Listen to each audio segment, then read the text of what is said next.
ONGC Thiruvarur மாவட்டத்திலே எண்ணெய் கிணறுகள் தோண்டுவதற்கு எதிர்ப்பு தெரிவித்து 2015 பி.ஆர். பாண்டியன் அவர்கள் குழுவினர் போராட்டம் செய்தனர். அதைத் தொடர்ந்து பல்வேறு அமைப்புகளும் போராட்டம் செய்தது.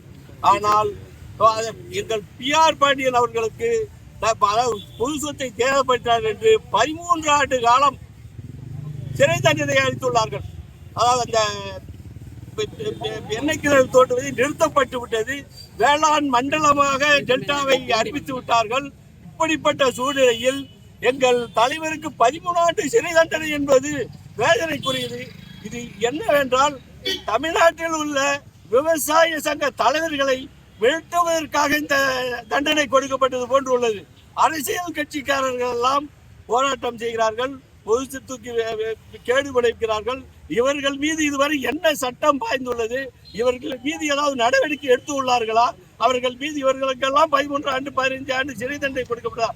ஆனால் விவசாயிகள் மட்டும் போராட்டம் செய்யக்கூடாது, தங்கள் உரிமையை கொண்டாடக்கூடாது என்ற ஒரே நோக்கத்திலே விவசாயிகளை நசுக்க வேண்டும் என்ற நோக்கத்தில் உள்ளனர். தயவு செய்து இந்த விவசாயிகளை வாழ விடுங்கள்.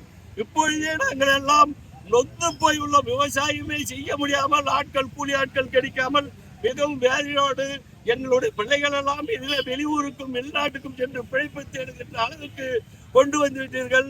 இதே போன்று இன்னும் கொஞ்சம் இருக்கின்ற விவசாய சங்க தலைவர்களை இப்படி மிரட்டி சிறையில் நீங்கள் தாங்கள் அடைத்தால் எதிர்காலத்திலே அதாவது ஒரு புரட்சியே ஏற்படக்கூடிய அளவுக்கு உருவெடுக்கும். தயவு செய்து எங்கள் விவசாய சங்க தலைவர்களை உடனடியாக விடுதலை செய்ய வேண்டும்.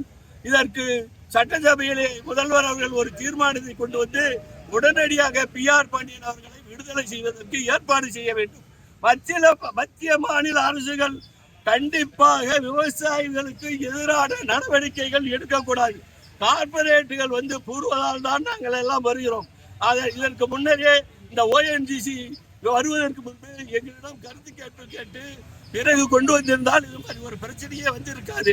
ஆனால் நீங்கள் எதுவும் இல்லாமல் திடீரென கொண்டு வந்ததால் போராட்டம் நடைபெற்றது. இதற்காக ஒருவருக்கு 13 ஆண்டு சிறைவாசம் என்பதற்கு பெரிய தண்டனை. அதோடு இல்லாமல் எங்கள் விவசாய சங்க தலைவர்களை அனைவரையும் மிரட்டிக் கொண்டிருக்கிறீர்கள். ஆகவே எதிர்காலங்களில் இது போன்ற ஒரு நடவடிக்கை எடுக்கக்கூடாது என கேட்டுக்கொள்.